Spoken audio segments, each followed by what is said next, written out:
Kasus pencurian sepeda motor seakan tidak kunjung lekang. Para pelaku merebut paksa motor milik orang lain hingga melukai atau bahkan merenggut nyawa korbannya. Salah satunya petugas pertahanan sipil atau Hansip di Cakung, Jakarta Timur meninggal saat mengagalkan pencurian sepeda motor. Korban meninggal akibat ditembak pelaku. Apa yang patut disikapi dari peristiwa ini dan bagaimana meredam aksi kejahatan bersempi yang makin kejam, tak segan membahayakan nyawa korban. Akan kita bahas bersama kriminolog Universitas Indonesia Adrianus Meliala. Selamat pagi Prof. Selamat pagi Mas Mario. Terima kasih Prof sudah bergabung di Sapa Indonesia Pagi Dialog. Dan Kapolda Jawa Barat 2016-2017 Irjen Purnawirawan Anton Carlian. Selamat pagi Pak Anton. Selamat pagi Bang Mario. Terima kasih Selamat juga. pagi Janus. Pak Anton, Prof Adrianus terima kasih sudah bergabung di Dialog Sapa Indonesia Pagi pada hari ini. Saya ke Prof Adrianus terlebih dahulu. Prof, bagaimana Anda melihat bahwa eskalasi kejahatan kita ini kalau kita bilang menurut Anda semakin meninggi atau tidak dengan penggunaan senjata api? Salah satu contoh kasusnya yang terjadi di Cakung beberapa hari lalu. Secara data sih sebetulnya konstan saja ya. Ya. Memang kejahatan jalanan menempati posisi tertinggi. Mengapa? Karena banyak sekali variasinya. Ya. Curas, begal, begitu ya. Demikian juga dapat dilakukan oleh siapa saja. Dengan kata lain, modusnya sederhana, dilakukan oleh siapa saja, tidak perlu harus ahli atau spesialis ya. Ya. Sepanjang punya keberanian, maka kemudian mampu melakukan kejahatan jalanan. Ya, ya. Namun dalam hal ini memang ada indikasi, walaupun tadi saya katakan konstan, minimal tidak bertambah seiring dengan pertambahan penduduk maupun juga pertambahan ekonomi. Ya. Mengapa? Minimal ada dua hal. Pertama, dalam hal ini berbagai elemen pengamanan, termasuk diantaranya adalah keberadaan Hansip, keberadaan CCTV. Nah ini penting betul. Ya. Itu lalu kemudian membuat orang berhati-hati, Ya. berhitung dalam rangka melakukan kegiatan jalanan agar tidak ketahuan. Ya, nah itu yang pertama. Yang kedua, kemampuan masyarakat untuk memproteksi diri juga sebetulnya makin tinggi. Minimal ketika bicara mengenai keberadaan di jalan raya, keberadaan di terminal, di stasiun, maka biasanya masyarakat misalnya begini, tidak pergi sendiri-sendiri, tidak membawa perhiasan, juga tidak membawa uang banyak. Sekarang kan modelnya uang kartu itu ya. Gitu. Ya. Dan Ya. itu lalu membuat banyak pelaku kejahatan yang lalu kemudian memilih untuk pindah ke perumahan. Ya. Karena di perumahan umumnya orang asumsinya aman dengan sendirinya ya. Di situ ada tetangga, ada pagar. Maka kalau kita bicara mengenai kejahatan curanmor, mereka tidak lagi melakukannya misalnya di tempat-tempat parkir umum. Nah di situ misalnya udah ada penjaga, ada CCTV, ada alat kontrol misalnya berupa stok parkir misalnya. Maka kemudian tempatnya dilarikan atau dipindahkan ke rumah-rumah yang lalu, nah ini dia nih, ada saja masyarakat yang kemudian lalai ya, memarkirkan motornya di depan rumah, dan itu yang kemudian lalu menjadi sasaran pelaku curanmor. Demikian, antara melarikan diri secepat-cepatnya agar kemudian lalu terhindar dari massa, terutama karena kita bicara mengenai konteks jalanan kan memang yang paling mengerikan itu adalah kena massa, kata. Kalau misalnya bicara mengenai pelaku kejahatan, mereka paling takut kena massa. Bukan paling takut ditangkap polisi, karena biasanya ditangkap polisi aman itu, gitu ya.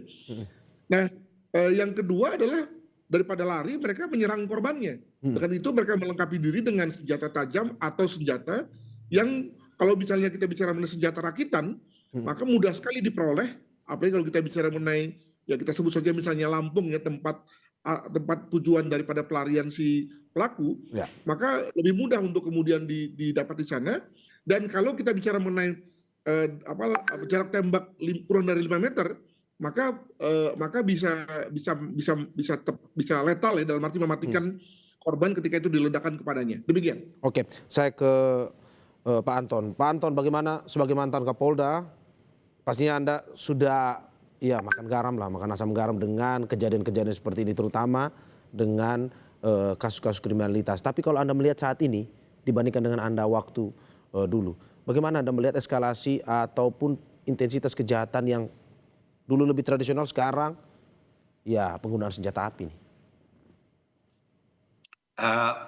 Kalau intensitas kejahatan tentu saja dengan banyaknya ya produksi kendaraan bermotor, artinya sasaran itu kan makin banyak. Ya.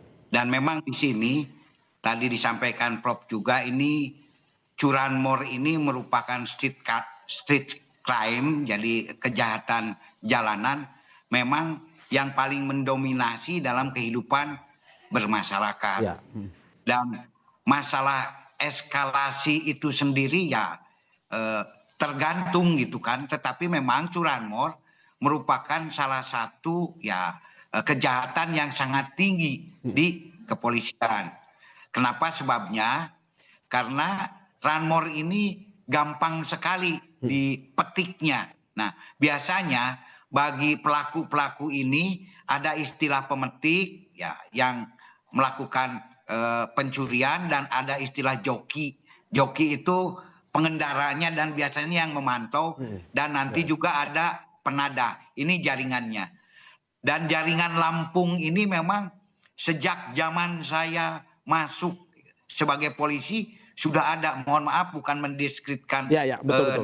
Daerah tertentu ya. Tapi memang dikenalnya demikian. Kemudian masalah senjata api ini juga tidak aneh. Namun memang biasanya untuk pemetik ini tidak menggunakan senjata api. Ini biasanya yang menggunakan senjata api itu biasanya pelaku jatan ras. Jatan ras itu bajing loncat lah kalau dari daerah Lampung. Dan senjata api ini memang bisa banyak sekali didapatkan, terutama di daerah Lampung juga beredar. Oke, tetapi Pak Anton, berarti Anda mau bilang bahwa sebelumnya pelaku curanmor ini tidak menggunakan senjata api, tapi sekarang lebih meningkat ya penggunaan senjata api ini untuk curanmor? Ya betul, kemungkinan juga dia juga bisa saja bajing loncat atau pelaku jatan ras. Karena pelaku ini bisa beralih, walaupun memang di dalam ya mungkin struktur kejahatan mungkin Pak Adrianus, biasanya mereka ini spesialis. Kalau curanmor saja, bajing luncat saja, dan wilayahnya pun juga mempunyai area masing-masing. Misalkan yang sudah punya area Jakarta tidak boleh ke Bandung, tidak boleh ke Jatim. Jadi mereka pun juga seperti punya satu wilayah kekuasaan begitu. Dan senjata api ini tadi di mana bisa didapatkan? Kalau organik ini biasanya didapatkan banyak di daerah-daerah konflik. Kalau seperti dulu di Aceh, di Tim-Tim, di Pak, Papua. Tadi Anda bilang bahwa kalau sudah di Jakarta ya di Jakarta saja, yang di Bandung saja. Apakah kalau ini kita bisa tangkap bahwa ini ada sebuah komunikasi yang dilakukan antara pelaku kriminalitas ini untuk bisa melakukan aksi mereka dan membagi-bagi wilayah mereka, terkumpul dalam sebuah organisasi besar, atau gimana menurut Anda? Ya memang ada organized crime-nya mereka itu sendiri. Saya bahkan ya kalau polisi yang pintar, kalau tahu datuknya kita bisa nego gitu kan, bisa nego ini. Saya seperti di swasta, pokoknya selama saya jadi Kapolres jangan sampai ada pencurian sapi. Alhamdulillah tidak ada. Jadi memang datuk-datuknya itu ya di dalam dunia organized crime ini memang ada begitu kan. Bernegosiasi dengan pelaku kejahatan itu maksudnya? Ya betul sekali. Kalau pelaku bajing luncat, ada datuknya. Datuk misalkan Jakarta, ya seperti semacam wilayah kekuasaan di kepolisian, tentara itu mereka sudah mengkapling-kaplingkan itu. Kenapa harus bernego, Pak? Kenapa tidak langsung menangkapnya saja?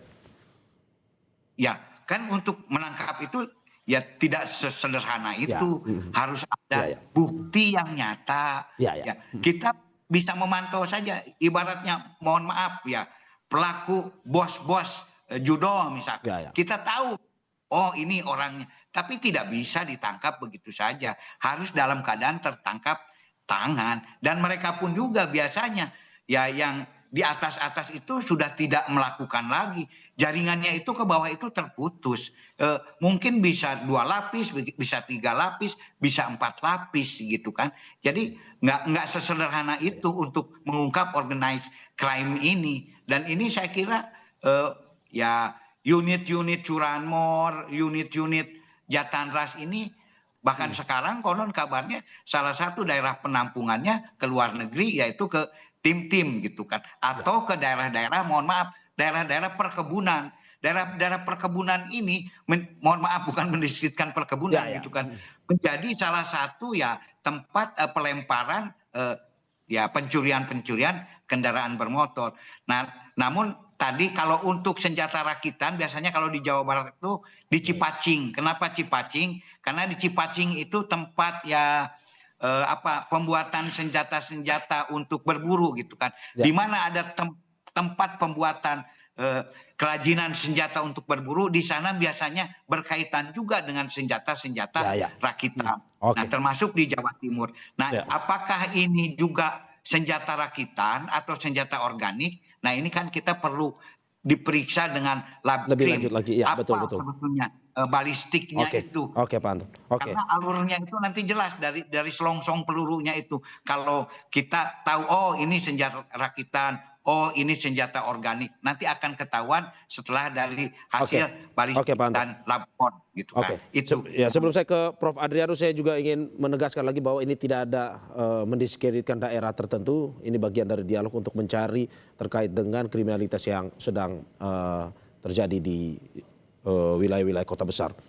Prof. Adrianus, tadi sudah disampaikan oleh Pak Anton bahwa ada beberapa kejahatan yang memang mungkin sudah tahu, polisi sudah mengetahui, tetapi memang hingga saat ini memang untuk menangkapnya ya bukan sesuatu hal yang mudah sebenarnya. Nah, bagaimana pencegahannya sebenarnya kalau ke depan untuk bisa ini pada akhirnya masyarakat semakin merasa aman, mereka mau kemana pun bisa dilakukan tanpa harus takut ada kejadian-kejadian seperti ini, termasuk ini kepemilikan senjata ilegal, salah satunya rakitan yang gampang dibikin.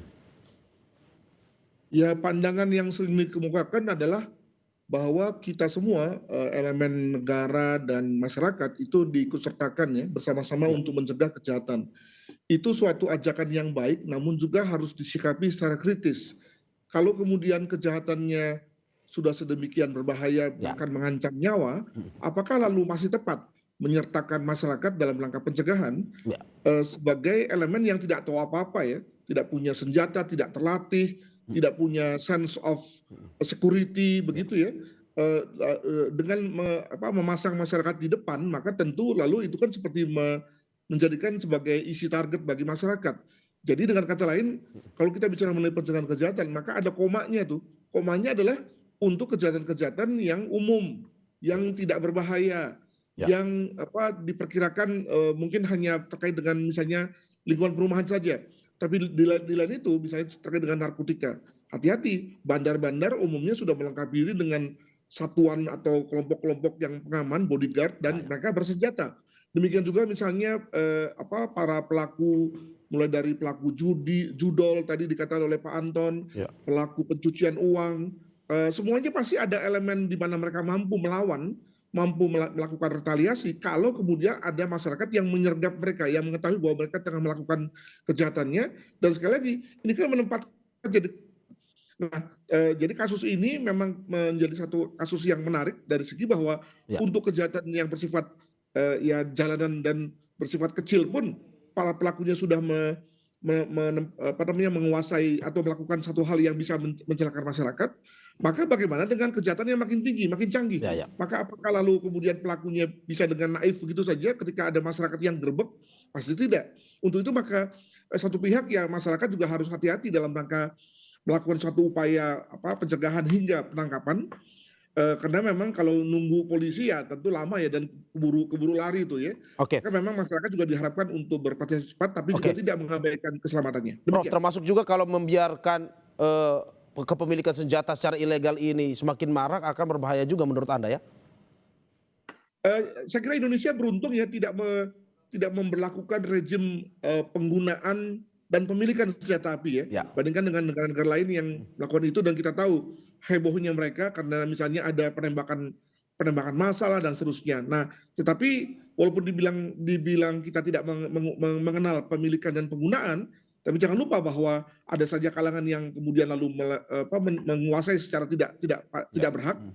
Tadi akibat daripada mereka menguasai dari daerah konflik, dari membeli dengan di pasar gelap, melakukan atau mencari dari senjata-senjata rakitan yang dalam hal ini dengan teknologi bubut sederhana, maka sudah bisa diperoleh suatu senjata yang rada-rada letal tuh. Dengan kata lain, oke lah kalau misalnya jarak tembak 10 meter pasti kemana-mana tuh arah tembaknya. Tapi kalau 2-3 meter maka pasti sudah bisa mematikan, dan yang lebih penting lagi adalah bahwa tampilannya udah bikin orang ngeri ya, bikin orang takut dan kemudian lalu tunduk pada perintah daripada si pembawa senjata. Prof, sebelum saya ke Pak Anton, saya ingin bertanya lagi kepada Anda, ini membaca data dari Pusiknas Barreskrim Polri. Ini mencatat tren terbaru menunjukkan senjata api tidak hanya muncul dalam aksi perampokan atau berteror bersenjata, tapi terjadi peningkatan penggunaan senjata api dalam kasus cekcok antara warga, pertikaian pribadi, dan aksi spontan akibat emosi saat lebih privat permasalahan ini, tetapi menggunakan senjata api.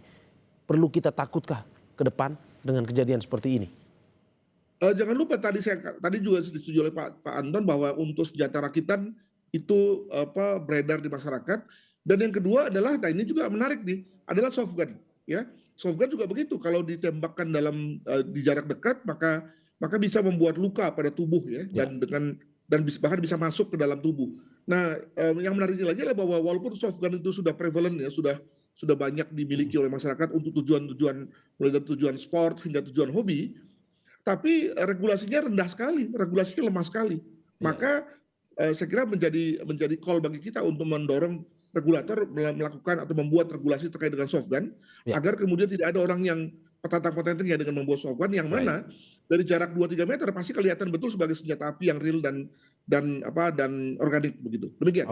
Oke, saya ke Pak Anton. Pak Anton, seperti data yang saya baca tadi, takutnya penggunaan senjata api ini tidak lagi di kejahatan-kejahatan curanmor, kejahatan keras, tapi masuk ke ruang-ruang privat warga. Orang bercekcok pribadi tiba-tiba mengeluarkan senjata api untuk menghabisi korban. Menurut Anda seperti apa ke depan, Pak? Saya kira betul kata Prof. Adrianus, di Indonesia ini kan memang tidak diizinkan warga untuk mendapat kepemilikan, dan apabila ada yang kedapatan punya senjata api kan itu ada undang-undangnya juga cukup keras loh, undang-undang darurat kepemilikan senjata api. Nah, di dalam hal ini untuk preemptif dan preventifnya masalah senjata api itu sendiri, ya kita bisa lihat kalau yang resmi-resmi seperti di organisasi tembak ya. Tembak itu kan justru tidak pernah terjadi misalkan pelanggaran-pelanggaran. Nah, justru di sini yang terjadi pelanggaran ini adalah kepemilikan yang liar.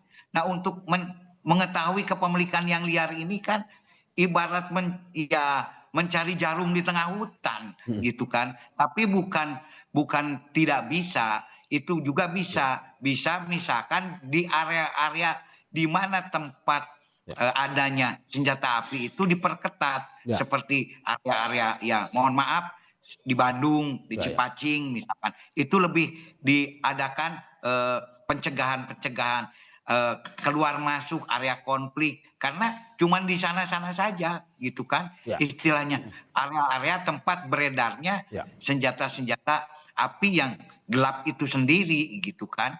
Dan saya kira kalau warga itu sendiri menggunakan senjata api ini kadang-kadang kan tidak ditembakkan tapi ditunjukkan. Tapi kalau ditunjukkan itu mohon maaf, replika senjata api saja sekarang ini banyak. Korek api saja udah persis seperti senjata api. Nah, makanya jangan digebiar uya gitu kan. Tapi apakah betul itu kepemilikan senjata api? Dan yang diledakkan saya kira hanya beberapa kasus saja di sini. Jadi saya kira ya di sini pun juga diadakan penertiban kembali misalkan dari Polri untuk pengawasan senjata api itu sendiri, sehingga peredaran senjata api itu dan diadakan razia-razia malam misalkan, sehingga dengan demikian akan razia sajam dan senpi kan ada. Nah, ini bisa dilakukan juga sehingga dengan demikian bisa mengurangi dampak negatif daripada penggunaan senjata api itu atau senjata tajam itu sendiri. Kita harapkan memang ke depan bahwa tindakan preventif pencegahan ini untuk keamanan masyarakat semakin diperkuat sehingga ya aktivitas masyarakat tidak terganggu dan juga peredaran senjata ini ya kita harapkan dari polisian juga bisa pada akhirnya ya melakukan razia sehingga bisa mengurangi produksi senjata yang didapat baik ilegal yang itu rakitan dan lain-lain sehingga ya tidak ada lagi kejadian-kejadian serupa seperti yang terjadi di Jakarta Timur. Terima kasih sekali lagi Kriminolog Universitas Indonesia Adrianus Meliala dan Kapolda Jawa Barat 2016-2017 Irjen Purnawirawan Anton Carlian dalam dialog Sapa Indonesia Pagi pada hari ini. Sehat-sehat Bapak-bapak, terima kasih banyak sekali lagi.